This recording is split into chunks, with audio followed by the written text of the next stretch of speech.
हम तो सोच रहे थे सर कि मिल करके हम डीओ सर से एक बार मिल के परिचय कर लेते हैं।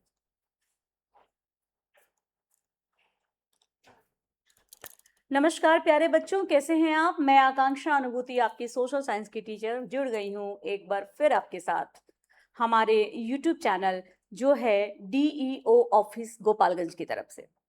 तो बच्चों, आप जानते हैं इस चैनल पे हम आपको आपके क्लास 10th बोर्ड की परीक्षा के लिए विज्ञान, गणित और सामाजिक विज्ञान, इन 3 विषयों की तैयारी करा रहे हैं। इन तीनों विषयों के चैप्टर वाइज हम आपके लिए वीडियोस लेके आ रहे हैं, लेक्चर्स लेके आ रहे हैं, प्रैक्टिस क्वेश्चंस लेके आ रहे हैं और आने वाले समय में बहुत कुछ और भी आने वाला है।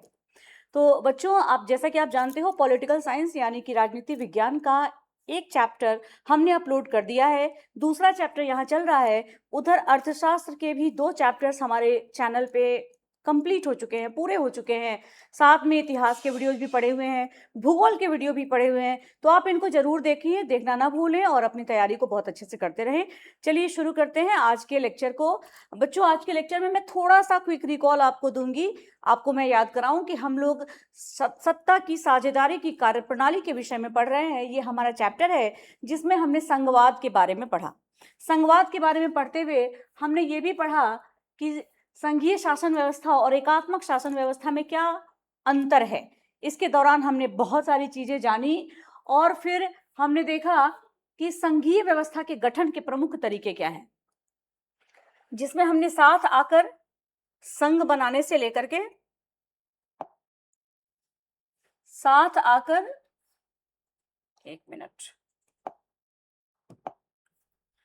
साथ आकर संघ बनाने से लेकर के, और दूसरा हमने पढ़ा साथ रखकर संघ बनाना। ये 2 तरीके, कमिंग टुगेदर और होल्डिंग टुगेदर को हमने जाना था, जिसके द्वारा संघीय व्यवस्था बनती है, संघ बनता है। साथ आकर संघ बनाना यानी कि स्वतंत्र राज्य एक साथ आते हैं और मिलकर के एक संघ का निर्माण करते हैं। इसी प्रकार से साथ रखकर एक बड़ा संघ जो अपने आप को राज्यों में विभाजित कर देता है प्रशासनिक सुविधा के लिए, और इस तरीके से संघ का निर्माण होता है। ये हमने पढ़ा था बच्चों। आज हम इसके आगे पढ़ेंगे और आज हम देखेंगे संघवाद की मुख्य विशेषताएं। मैंने पहले भी कहा था ये वीवीआई है और इसमें लगभग वही सारी चीजें आपको मिलेंगी जो आपने संघीय व्यवस्था और एकात्मक शासन व्यवस्था के अंतर में देखा था। तो चलिए इसको क्विक से शुरू करते हैं, एकदम जल्दी से इसको शुरू करते हैं और ख़त्म करते हैं, क्योंकि चीज़ें मैंने आपको ऑलरेडी समझा रखी हैं, पहले भी इसके विषय में चर्चा हुई है। तो देखिए इसमें क्या होता है, सबसे पहले 2 या 2 से अधिक स्तर की सरकारें होती हैं। क्योंकि आप देखो संघवाद क्या है, संघवाद का मतलब है वह शासन व्यवस्था जिसमें शक्तियों का विभाजन, शासन करने की, सरकार चलाने की शक्तियों का विभाजन अलग अलग स्तर की सरकारों में होता है। तो शक्तियों का विभाजन होता है, इसका मतलब है कि सरकारों का स्तर 2 या 2 से अधिक होगा। अगर एक ही सरकार हो, स्तर की एक ही स्तर की सरकार हो, तो आप मुझे बताओ कि फिर विभाजन किसके साथ होगा, साझेदारी किसके साथ होगी।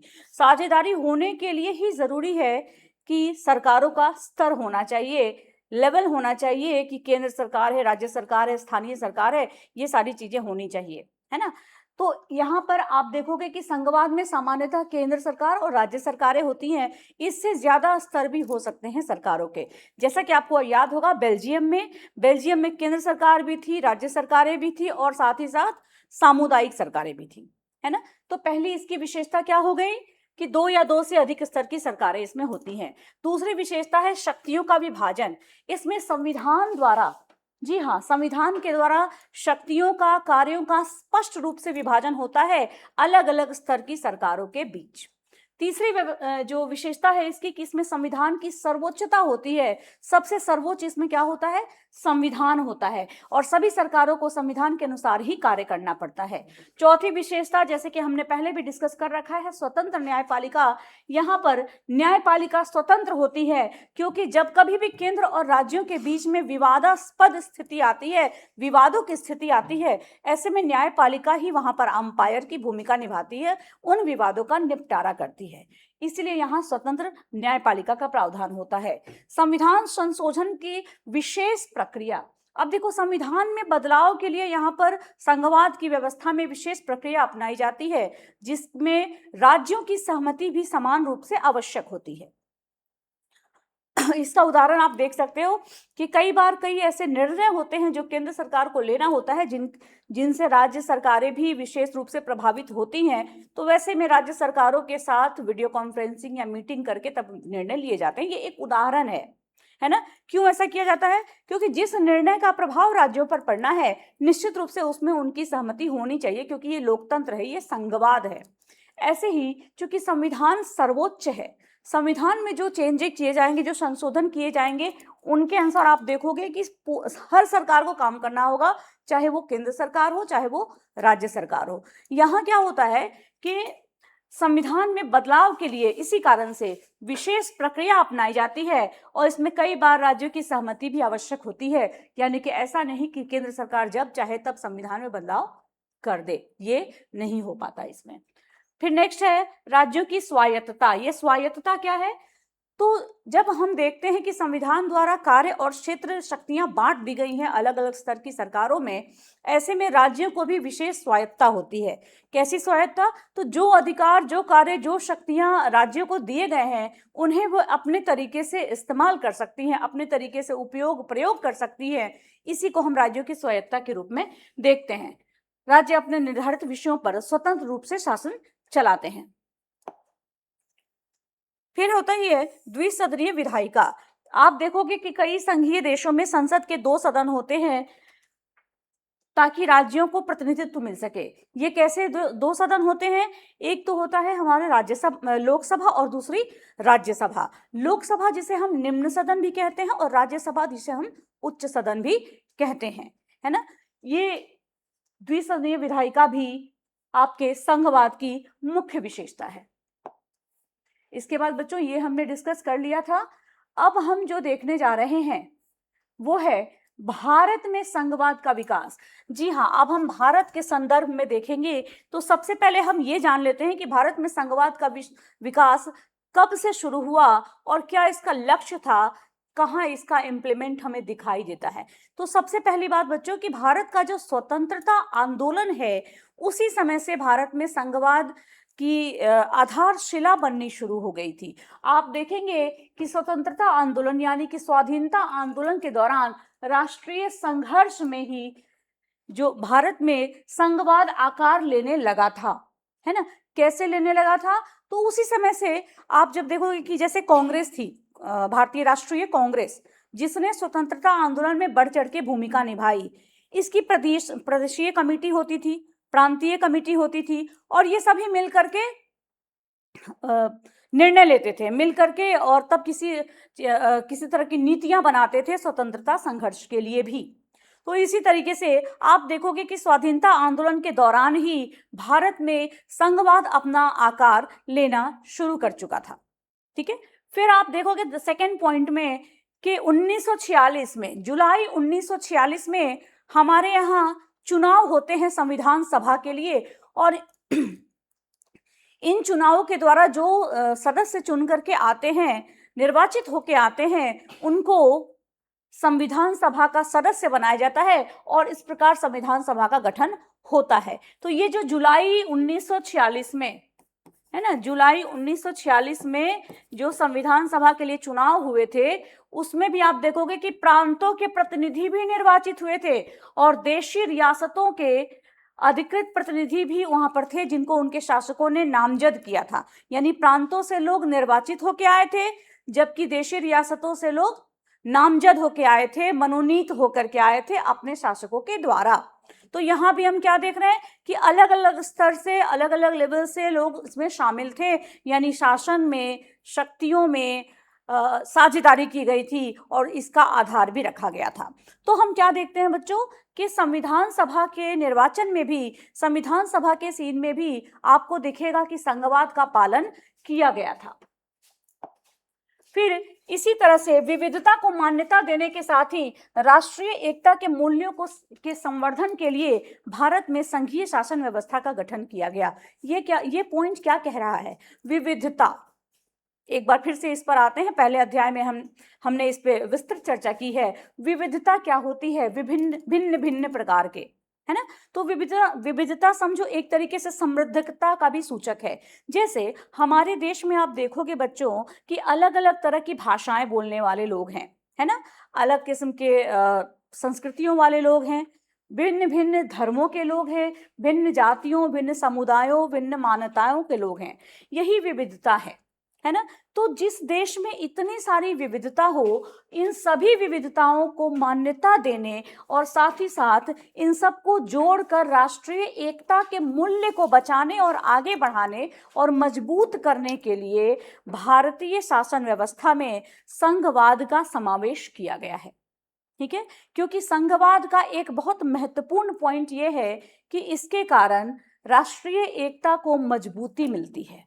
ठीक है, और राष्ट्रीय एकता वहां पर ज्यादा जरूरी हो, ऐसे तो हर जगह जरूरी है, लेकिन वहां ज्यादा आवश्यक हो जाती है जहां पर संस्कृति में, बोलचाल में, रहन सहन में और विभिन्न स्तरों पर विविधता का समावेश होता है। ठीक है, तो ये है बच्चों, अगर आपसे ये प्रश्न पूछा जाता है कि भारत में संघवाद का विकास किस प्रकार हुआ, आमतौर पे लघु उत्तरीय प्रश्न में ये आता है, तो इसमें आप लिख सकते हो स्पष्ट रूप से यही 3 पॉइंट कि स्वाधीनता आंदोलन के दौरान ही राष्ट्रीय संघर्ष के समय भारत में संघवाद अपना आकार लेने लगा था।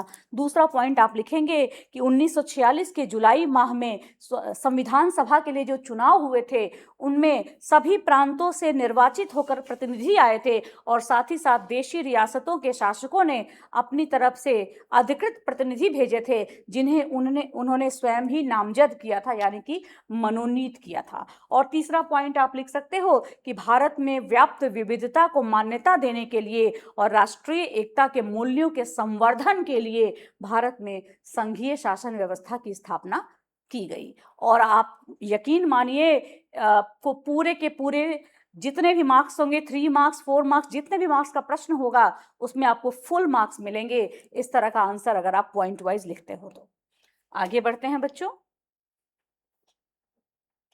अब हम आते हैं एक बड़े महत्वपूर्ण पड़ाव पर जिसमें हम भारतीय संघवाद की मुख्य विशेषताओं के बारे में जानेंगे। बच्चों आपको भी लग रहा होगा कि जब से हमने ये अध्याय आरंभ किया है हम संघवाद ही पढ़ रहे हैं। तो याद कीजिए, जब मैंने आपको अध्याय का नाम बताया था सत्ता में साझेदारी की कार्यप्रणाली, उसी समय मैंने आपसे कहा था इसका नाम तो सत्ता में साझेदारी की कार्यप्रणाली है, लेकिन इसमें आपको पढ़ना है संघवाद के विषय में। ठीक है, तो आप देखिए संघवाद की चर्चा ही लगातार हो रही है। हमने अभी अभी कुछ देर पहले संघवाद की विशेषताओं के बारे में पढ़ा और अब हम पढ़ेंगे भारतीय संघवाद की मुख्य विशेषताएं। अब आप कहोगे मैडम इसमें क्या अंतर है, दोनों तो संघवाद है, दोनों की विशेषताएं तो एक जैसी होंगी। बिल्कुल एक जैसी होंगी, लेकिन भारतीय संघवाद कुछ मामलों में परंपरागत संघवाद से अलग है। ऐसी 1-2 बातें हैं, 1-2 पॉइंट्स हैं जो हम इस टॉपिक में डिस्कस करेंगे। अभी जितने भी हमने संघवाद की विशेषताओं की चर्चा की उन सभी को हम भारतीय व्यवस्था के परिप्रेक्ष्य में देखेंगे कि वह व्यवस्था भारत में आकर कैसी हो जाती है। ठीक है, तो सबसे पहला पॉइंट है दोहरी शासन व्यवस्था। आप देखिए कि संघवाद का पहली विशेषता क्या थी, 2 या 2 से अधिक स्तर की सरकारें। हमारे देश में, भारत में भी दोहरी शासन व्यवस्था है। अच्छा, दोहरी शासन व्यवस्था का क्या अर्थ हुआ? दोहरी शासन व्यवस्था का अर्थ हुआ कि 2 स्तर की सरकारें हैं आमतौर पे।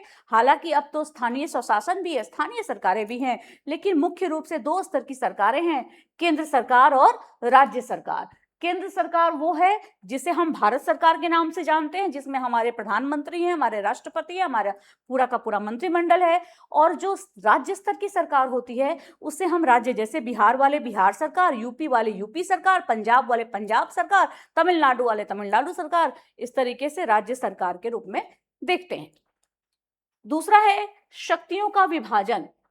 आप देखिए बच्चों कि आपको मैंने बताया था कि संविधान में स्पष्ट तरीके से अलग अलग स्तर की सरकारों के बीच में शक्तियों का विभाजन किया गया है। हमारे संविधान में, जो कि विश्व का सबसे बड़ा संविधान है, 7वीं अनुसूची में 3 सूचियां रखी गई हैं। ठीक है, 7वीं अनुसूची में 3 सूचियां रखी गई, 3 लिस्ट रखी गई हैं।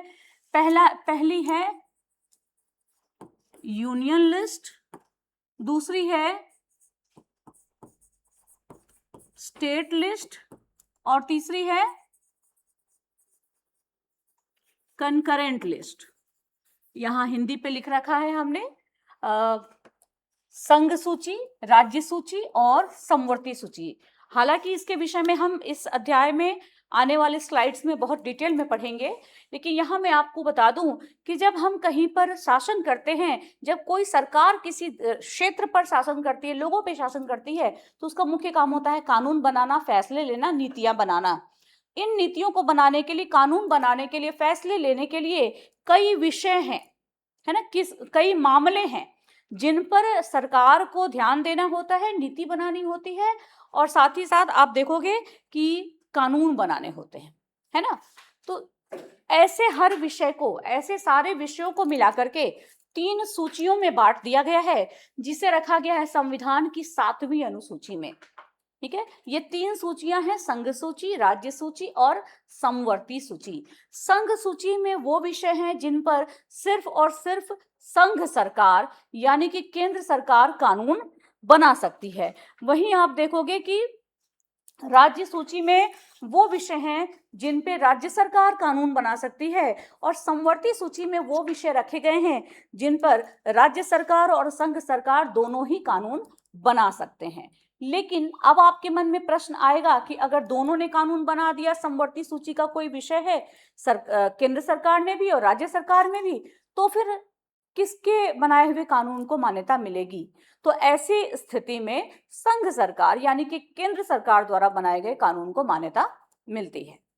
तीसरे पॉइंट में देखें तो लिखित और सर्वोच्च संविधान है। आपने देखा था बच्चों कि हमने पढ़ा था कि संघवाद में एक तो लिखित संविधान होता है, दूसरा वह लिखित संविधान ही सर्वोच्च होता है, क्योंकि सभी स्तर की सरकारों को संविधान की सर्वोच्चता को स्वीकार करते हुए उसके अनुरूप ही कार्य करने होते हैं, मानना होता है उसको, है ना। संविधान के प्रावधानों को सुनना होता है, मानना होता है।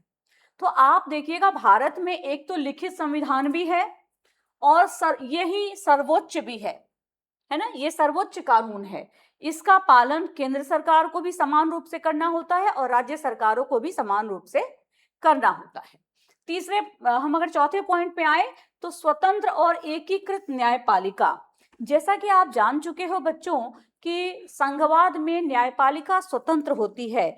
इसका सबसे महत्वपूर्ण कारण यह है कि अगर कभी केंद्र और राज्य के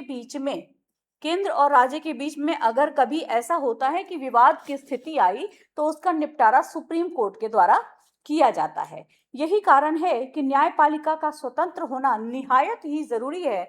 नहीं तो आप सोचिए कि जो स्वतंत्र न हो, जो निष्पक्ष न हो, क्या वो किसी विवाद का निष्पक्ष रूप से निपटारा कर सकता है? नहीं कर सकता। इसी कारण से हमारे यहाँ संविधान को सर्वोच्च रखा गया है, संघवाद में संविधान को सर्वोच्च रखा गया है और वहीं न्यायपालिका को स्वतंत्र रखा गया है। ठीक है, अगले पॉइंट में चले हम। द्विसदनीय विधायिका जो यहाँ भी है, हमारे संसद में भी 2 सदन है, लोकसभा और राज्यसभा। लोकसभा जिसमें जनता का प्रतिनिधित्व होता है और राज्यसभा जिसमें राज्यों का प्रतिनिधित्व होता है। आगे बढ़ते हैं। इसके बाद है कठोर संविधान। आप देखोगे कि हमारे यहाँ भी संविधान में संशोधन करने के लिए राज्यों से सहमति लेनी आवश्यक होती है ना। संविधान के संघीय ढांचे से संबंधित प्रावधानों में यदि संशोधन करना है तो राज्यों से सहमति लेनी अति आवश्यक है। आपने देखा था कि संघवाद की भी ये एक महत्वपूर्ण विशेषता थी कि संविधान में संशोधन आसानी से नहीं हो सकता, राज्यों की सहमति लेनी होगी, है ना। ये तो वो विशेषताएं हैं बच्चों जो कि संघवाद में भी समान हैं और वैसी की वैसी हमें भारतीय व्यवस्था में भी मिलती हैं। अब हम उन 2 विशेषताओं की बात करेंगे जो संघवाद में तो नहीं मिलती परंपरागत रूप से, लेकिन भारतीय संघवाद के ढांचे में इन विशेषताओं का समावेश है। पहली बात क्या है? आप देखिए कि भारत में भले ही राज्य सरकार और केंद्र सरकार दोनों हैं, पूरा का पूरा भारत देश 28 राज्यों और 8 केंद्र शासित प्रदेशों में बंटा हुआ है, विभाजित है, लेकिन यहाँ नागरिकता एकल है। सिर्फ एक नागरिकता है कि हम भारतीय हैं। जहां कहीं भी नेशनलिटी और नागरिकता का ऑप्शन होता है तो हम बिहारी, उत्तर प्रदेशी, पंजाबी, हरियाणवी नहीं लिखते, हम क्या लिखते हैं? हम लिखते हैं भारतीय, हम लिखते हैं इंडियन, क्योंकि भारत में एकल नागरिकता का प्रावधान है, मात्र भारतीय नागरिकता का प्रावधान है, राज्य की अलग नागरिकता यहाँ नहीं दी जाती है। ठीक है, ये बहुत महत्वपूर्ण है। अगर भारतीय संघवाद की विशेषताएं आती हैं तो आप अन्य पॉइंट तो लिखें ही, लेकिन इसको अवश्य ही शामिल करें, क्योंकि ये आपके आंसर को और भी ज्यादा आकर्षक, और भी ज्यादा वजनदार और भी ज्यादा महत्वपूर्ण बना देगा, अंकदायी बना देगा, जिसपे मार्क्स आपको अच्छे मिलेंगे। तो एकल नागरिकता भारतीय संविधान संघवाद की बहुत ही महत्वपूर्ण विशेषता है। इसके बाद हम देखेंगे एकात्मक झुकाव।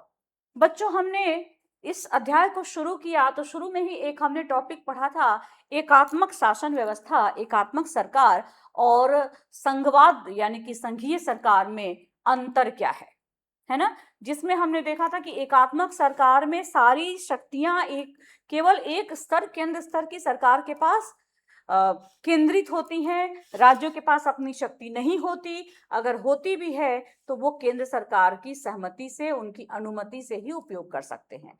जबकि संघवाद में हमने देखा है कि राज्यों की स्वायत्तता होती है। फिर यहाँ पर ये एकात्मक झुकाव क्या है? तो हालांकि हमारे देश में राज्यों को अपनी स्वायत्तता मिली हुई है, लेकिन जब आपातकाल की स्थिति आती है, इमरजेंसी की स्थिति आती है, जब कोई ऑप्शन नहीं होता है, देश की सुरक्षा का मसला हो, देश में शांति बनाए रखने का मसला हो, यानी कि विशेष परिस्थितियां जब हों, आपातकाल के समय भारत का ढांचा संघवाद से मुड़कर एकात्मक हो जाता है। एकात्मक होने का मतलब कि तब केंद्र सरकार अधिक शक्तिशाली हो जाती है। ठीक है, यानी कि जैसे आप देखो, राष्ट्रपति शासन जब लगता है तो राज्य सरकारें अपने आप बर्खास्त होकर के सारी की सारी शक्ति केंद्र के पास यानी राष्ट्रपति के हाथों में चली जाती है। वहीं अगर कहीं पर इमरजेंसी होती है, आपातकाल लगे, तो सारी शक्तियां सारे राज्य सरकारों के हाथ से निकल करके केंद्र के हाथ में चली जाती है।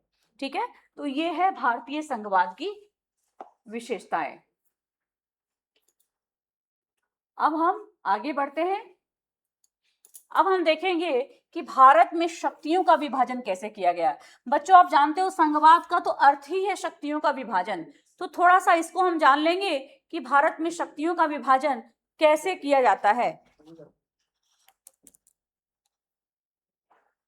ठीक है, तो आगे हम चलते हैं कि आप देखिए, भारतीय संविधान के अनुसार भारत में केंद्र और राज्य सरकारों के बीच शक्तियों का विभाजन 7वीं अनुसूची के अंतर्गत 3 सूचियों के माध्यम से किया गया है।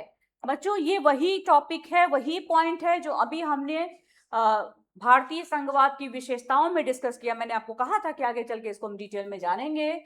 आप देखिए कि 3 सूचियां, जिसमें पहली सूची है संघ सूची।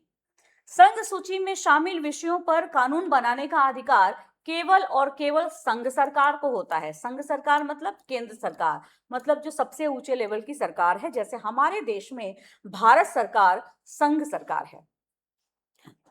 तो संघ सूची, जिसे हम अंग्रेजी में यूनियन लिस्ट भी कहते हैं और साथ ही साथ केंद्र सूची भी कहते हैं, इसमें जितने भी विषय शामिल हैं उन सभी पर कानून बनाने का, फैसले लेने का, नीतियां बनाने का अधिकार केवल और केवल संघ सरकार को है। इसमें राष्ट्रीय महत्व के विषय शामिल होते हैं।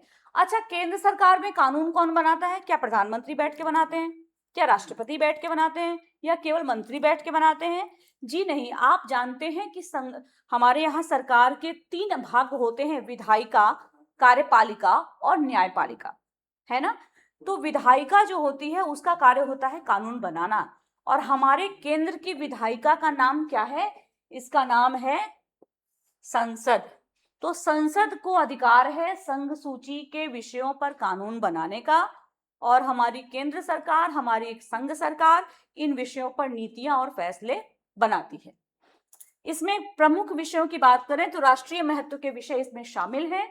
इसके प्रमुख विषय हैं रक्षा यानी कि डिफेंस, विदेशी मामले, बैंकिंग, रेलवे, मुद्रा यानी कि करेंसी और परमाणु ऊर्जा। हालांकि इसमें बहुत सारे विषय हैं, लगभग 97 विषय इसमें हैं, लेकिन यहाँ कुछ प्रमुख विषयों का उदाहरण दिया गया है। रक्षा, डिफेंस, विदेशी मामले, फॉरेन अफेयर्स, बैंकिंग, रेलवे, मुद्रा यानी कि करेंसी, और परमाणु ऊर्जा। ठीक है, ये सब ऐसी चीजें हैं, ऐसे विषय हैं जिनको की संघ सूची में रखा गया है और महत्वपूर्ण रूप से इस पर संघ सरकार ही कानून बना सकती है। दूसरे में हम चले सेकेंड लिस्ट में। अच्छा, इसका उद्देश्य थोड़ा देख लेते हैं। इसका उद्देश्य क्या है संघ सूची का? पूरे देश में इन महत्वपूर्ण नीतियों में एकरूपता बनाए रखना ही इसका उद्देश्य है। जी हाँ, अब आप देखिए कि संघ सरकार या केंद्र सरकार जो फैसला लेगी, क्या वो किसी एक विशेष क्षेत्र पर लागू होगा या पूरे देश पर? निश्चित रूप से उसको हम पूरे देश पर लागू करेंगे, वो पूरे देश में लागू होगा एक समान रूप से। तो इन विषयों पर जो कि संघ सूची में शामिल हैं, उन पर जो नीतियां बने वो पूरे देश में एक समान रहे, यही संघ सूची का मुख्य उद्देश्य है। आगे बढ़ते हैं।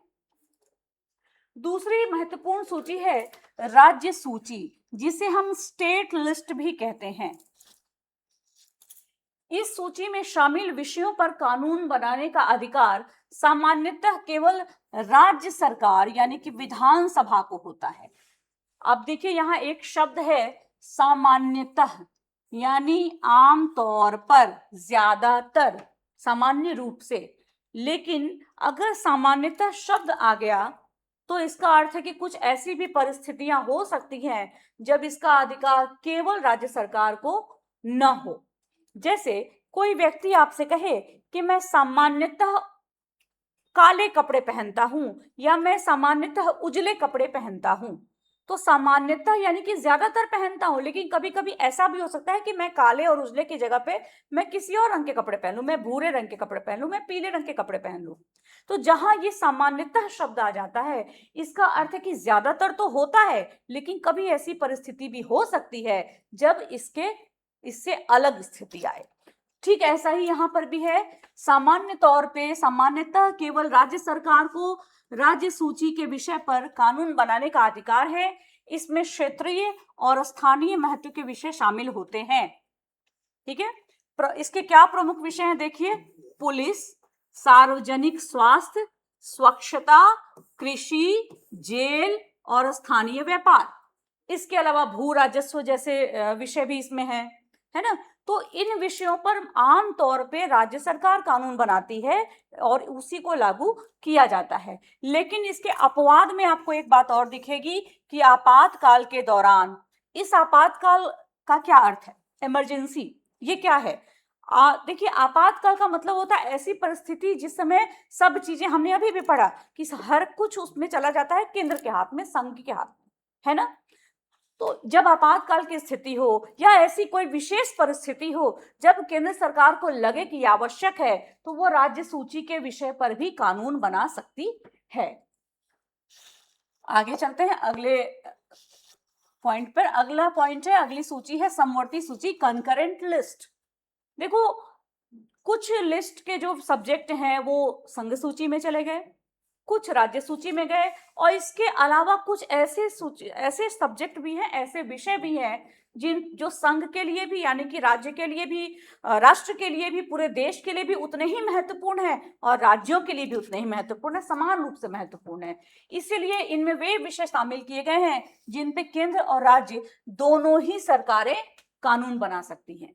इसमें प्रमुख विषय क्या है?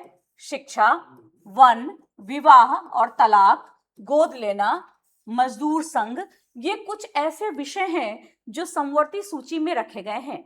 समवर्ती सूची का अर्थ क्या हुआ कि इस पर राज्य सरकार भी कानून बना सकती है, आवश्यकता पड़ने पर केंद्र सरकार भी कानून बना सकती है। लेकिन अगर टकराव की स्थिति आ जाए, यानी कि एक ही विषय पर केंद्र और राज्य दोनों के कानूनों में कोई विवाद होता है, कोई टकराव होता है, तो केंद्र सरकार द्वारा बनाया गया कानून ही यहाँ पर मान्य होता है।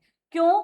क्योंकि आपने अभी अभी पढ़ा, भारतीय संघवाद की एक विशेषता है कि ये थोड़ा सा एकात्मकता की तरफ झुका हुआ होता है। यानी कि कभी कभी परिस्थितियां ऐसी आती हैं कि केंद्र सरकार यहाँ पर ज्यादा महत्वपूर्ण हो जाती है। आगे बढ़ते हैं।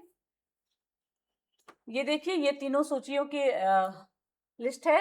अब इसमें उन तीनों सूचियों से जो बच गया, कुछ ऐसे विषय कभी कभी निकल आते हैं, अरे इसको तो हमने किसी में नहीं डाला, इसको हमने संघ में भी नहीं डाला, इसको हमने राज्य में भी नहीं डाला और इसको हमने समवर्ती में भी नहीं डाला, तब क्या करें?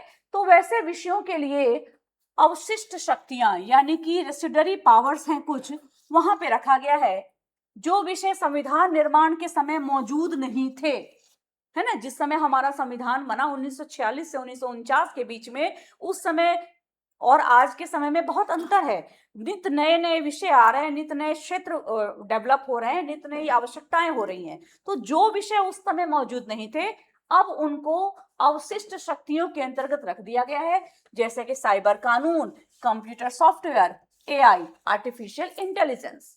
तो इनको रखा गया अवशिष्ट शक्तियों में, और इन पर कानून बनाने का विशेष अधिकार केवल और केवल केंद्र सरकार के पास सुरक्षित है। ठीक है, आगे बढ़ते हैं। अब हमें यही जानना है कि जिस संघवाद के बारे में हमने इतना पढ़ा, भारत का संघवाद ऐसा है, भारत का संघवाद वैसा है, भारतीय संघवाद की ये विशेषताएं हैं, भारतीय संघवाद में ऐसे ऐसे शक्तियों का विभाजन किया गया है। अब हम देखेंगे कि प्रैक्टिस ऑफ फेडरलिज्म क्या है भारत में, यानी कि भारत में संघवाद कैसे चलता है। देखो, तो इसके लिए कुछ महत्वपूर्ण पॉइंट्स हैं, एकदम इनको रट जाइए, याद कर जाइए, समझ जाइए, रिवाइज इतना कहिए कि कीजिए कि आपके हाथ से लेके आपके दिमाग तक ये बिल्कुल रच बस जाए, क्योंकि अगर आपने इस टॉपिक की समझ बना ली तो आने वाले क्लासेस में, आने वाले चैप्टर्स में आपको बहुत ज़्यादा मदद मिलेगी, और परीक्षा के लिए तो ये उतना ही महत्वपूर्ण है। पहला पॉइंट क्या है इसमें? भाषाई राज्य। आप देखो, स्वतंत्रता के बाद भारत में राज्यों का पुनर्गठन किया गया, और इस पुनर्गठन को मुख्य रूप से भाषा के आधार पर किया गया। हालांकि हमारे सरकार की, उस समय जो तत्कालीन केंद्र सरकार थी, उसको लगता था कि भाषा के आधार पर अगर पुनर्गठन किया गया तो कहीं इससे एकता पर प्रभाव न पड़े।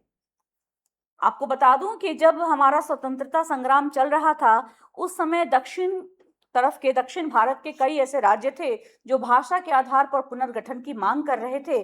तब उन्हें दिलासा दी गई थी, तसल्ली दी गई थी, आशा दी गई थी कि जब हमें आज़ादी मिल जाएगी तो भाषा के आधार पर राज्यों का पुनर्गठन करने के विषय पर विचार किया जाएगा। लेकिन आज़ादी मिलने के बाद से इस पर त्वरित गति से काम नहीं हुआ, क्योंकि ये एक संशय था कि ऐसा न हो कि अगर हम भाषा के आधार पर राज्यों का पुनर्गठन कर दें तो राष्ट्रीय एकता में व्यवधान उत्पन्न हो जाए। ऐसे में आप देखोगे कि यहाँ पर एक राज्य है, यहाँ पर है एक राज्य इस जगह पे, अब तो ये 2 राज्यों में बढ़ चुका है, ये इसका नाम आंध्र प्रदेश है ना। ये उस समय इसी आंध्र प्रदेश की मांग के लिए पोट्टी श्रीरामुलु नाम के एक व्यक्ति ने भूख हड़ताल की, और उनके प्रयासों के नतीजे में हमारी सरकार ने एक के बाद एक 2 आयोग गठित किए, जिनका यही उद्देश्य था कि इस बात की जांच करें कि अगर भाषा के आधार पर राज्यों का पुनर्गठन किया जाता है तो इससे क्या प्रभाव पड़ेगा। अंततः आप देखिएगा कि बाद में जाकर के भाषा के आधार पर पहला राज्य बनता है हमारा आंध्र प्रदेश। और आंध्र प्रदेश ही क्या, उसके बाद आप ज्यादातर राज्य देखिए भाषा के आधार पर बने हैं। पंजाब में से पंजाबी बोलने वालों को पंजाब में रखा गया, और हिंदी बोलने वालों को हरियाणा बनाया गया। गुजराती बोलने वालों के लिए गुजरात हुआ, मराठी बोलने वालों के लिए महाराष्ट्र हुआ, है ना। तेलुगु बोलने वालों के लिए आंध्र प्रदेश हुआ, मलयालम बोलने वालों के लिए केरल हुआ, है ना। तो इस तरीके से कन्नड़ बोलने वालों के लिए कर्नाटक हुआ। तो आप देखोगे कि भाषा के आधार पर राज्यों का पुनर्गठन हमारे देश में किया गया। इससे एक बड़ा फायदा ये हुआ कि जो भाषाई सुगमता थी लोगों के लिए वो बढ़ी, उनका जीवन सुगम हुआ। और आप देखिए कि जब हम किसी मशीन में पुर्जे लगाते हैं, ऐसे समझिए, तो उस मशीन के हर पुर्जे की मजबूती का ध्यान रखते हैं कि हर पुर्जा मजबूत हो तभी जाके मशीन मजबूत होगी। ठीक वैसे ही भाषाई राज्यों ने कुछ ऐसा ही चमत्कार किया कि जब देश में भाषा के आधार पर अलग अलग राज्य संगठित हुए तो ये देखा गया कि अलग अलग राज्यों के संगठन से, उनकी मजबूती से, उनकी राष्ट्रीय एकता से हमारा पूरा देश राष्ट्रीय एकता में बहुत ही आगे बढ़ा, जिसका परिणाम आज भी आप देख रहे हैं। दूसरा पॉइंट है भाषा नीति। भारत में आप देखोगे कि हजारों की संख्या में भाषाएं बोली जाती हैं, ठीक है। लेकिन फिर भी आज के भी समय में भारत में कोई एक राष्ट्रभाषा नहीं है।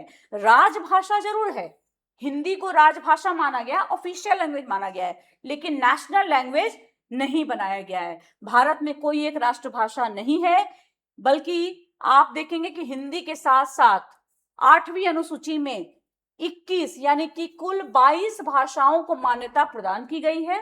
ये हमारे देश के संघवाद के परिचालन की एक बड़ी सुंदर सी बात है। आगे चलते हैं हम केंद्र राज्य संबंध। इसमें भी देखोगे आप कि समय समय पर केंद्र और राज्यों के बीच सत्ता संतुलन का पुनर्गठन किया गया है। अलग अलग सूचियों में संघ सूची, राज्य सूची और समवर्ती सूची में शक्तियों का बंटवारा भी किया गया है, ताकि राज्यों के बीच में किसी प्रकार की टकराव की स्थिति न बने और संतुलन के साथ सत्ता का संचालन हो सके। आगे बढ़ते हैं। अब हमारा अगला टॉपिक है बच्चों, भारत में विकेंद्रीकरण, है ना, भारत में विकेंद्रीकरण। अब इसको हम देखते हैं, इसको हम देखेंगे थोड़ा सा। मैं विकेंद्रीकरण के बारे में आपको बताऊं। आपको 2 इमेजेस नजर आ रहे हैं। एक इमेज में आप देखो कि सारी चीजों को केंद्रित किया गया है एक जगह, यहीं से सब कुछ आ रहा है, जबकि दूसरे में आप देखिए कि अलग अलग लिंक, अलग अलग पॉइंट्स को जोड़ा गया है और सब आपस में संगठित हैं, मिले हुए हैं। ठीक है। विकेंद्रीकरण क्या है? केंद्रीकरण का अर्थ होता है, हम पहले केंद्रीकरण समझेंगे तब विकेंद्रीकरण समझ पाएंगे, कि सब चीजों का एक जगह केंद्रीकरण होना, एक जगह पर सब चीजें पॉइंटेड हो जाए, एक ही जगह संगठित हो जाए, एक ही जगह इकट्ठी हो जाए। ठीक है। जबकि जब हम इसमें वी लगा देते हैं तो ये बन जाता है चीजों का डिसेंट्रलाइजेशन। डिसेंट्रलाइजेशन मतलब कि अलग अलग स्तर पर शक्तियों को बांटना, दूसरों के साथ साझा करना, है ना। यहाँ सारी शक्तियां एक पॉइंट में है, लेकिन यहाँ देखो सब कुछ संगठित कैसे किया गया है, सिस्टमेटिक तरीके से। अलग अलग होने के बाद भी एक थोड़ा बिखराव जरूर दिख रहा है, लेकिन वो बिखराव नहीं है, वो संतुलन है। ठीक है। अब इसको आगे देखेंगे तो ये चीजें और अच्छे से समझ में आएंगी। जब केंद्र और राज्य सरकार से शक्तियां लेकर स्थानीय सरकारों को दे दी जाती है तो उसे विकेंद्रीकरण कहते हैं। यानी कि एक जगह राज्य और केंद्र के पास शक्ति न रहे, उसको लेकर के और स्थानीय सरकारों को के साथ भी शक्ति को साझा किया जाए, इसे हम कहते हैं विकेंद्रीकरण। ऐसे समझिए, आपकी क्लास में एक शिक्षक है, अगर वो शिक्षक सारी शक्तियां अपने पास रख ले तो वो केंद्रीकरण है।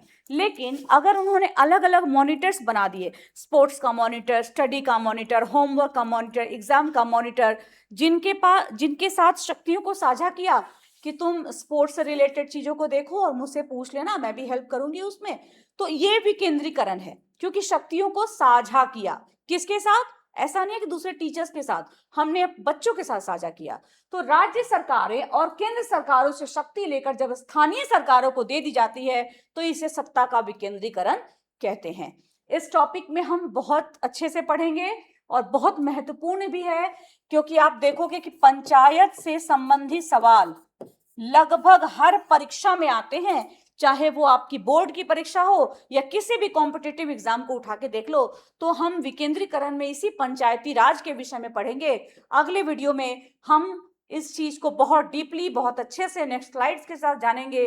और बच्चों, मैं आपको बता दूं कि आपके जो भी चैप्टर्स पढ़ाए गए हैं उनके नोट्स वेबसाइट पे अपलोड कर दिए गए हैं। आप वहां जाइए, जाकर के आपको नोट्स मिल जाएंगे बहुत आसानी से। और अगर आपको किसी और तरह की भी कोई क्वेरी है, हमारे टेलीग्राम ग्रुप से आप जुड़ चुके हैं, नहीं जुड़े हैं तो आप इसको मेंशन कीजिए, कमेंट्स में लिखिए, हम आपको टेलीग्राम ग्रुप से जरूर जोड़ेंगे और वहां पर आपको नोट्स मिलेंगे, बहुत तरह के प्रैक्टिस क्वेश्चंस में मिलेंगे। साथ ही मैं आपसे विदा लेती हूँ। पढ़ते रहिए, बढ़ते रहिए, मुस्कुराते रहिए। बहुत धन्यवाद।